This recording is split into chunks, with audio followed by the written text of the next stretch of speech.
for about 90 seconds. This is the latest air traffic safety concern arising at one of the nation's busiest airports. Last week, the same airport was hit with a similar outage. NBC News correspondent Maya Eaglin is at Newark Airport, New Jersey, where she's been all week. Maya, what details are we learning about this morning's incident?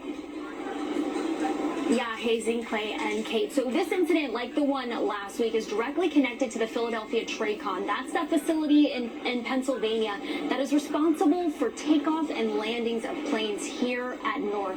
We got a statement from the FAA that reads in part, there was a telecommunications outage that impacted communications and radar display at the Philadelphia TRACON Area C, which guides aircrafts in and out of Newark Liberty International Airport airspace. The outage occurred around 3:55 a.m. on Friday, May 9th. And lasted approximately 90 seconds. So again, this is a similar outage to what we saw on Monday, April 28th. But there's several reasons for the chaotic travel mess here at Newark specifically.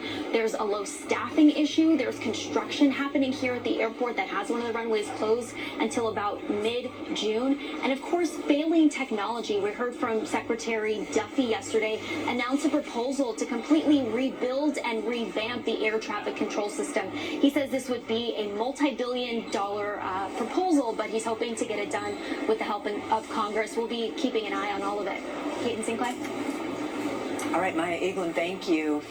It is Day 4 of jury selection in the federal sex trafficking trial of Sean Diddy Combs. This morning, the judge postponed the final jury selection until Monday.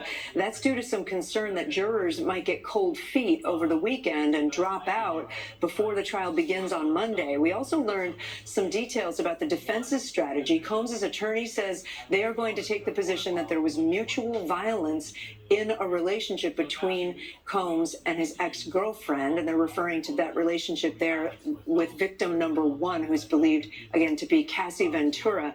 Prosecutors allege Combs used his power and influence to sexually exploit women over the course of 2 decades. Well, in other news right now, the first Chinese imports facing those 145% tariffs are arriving.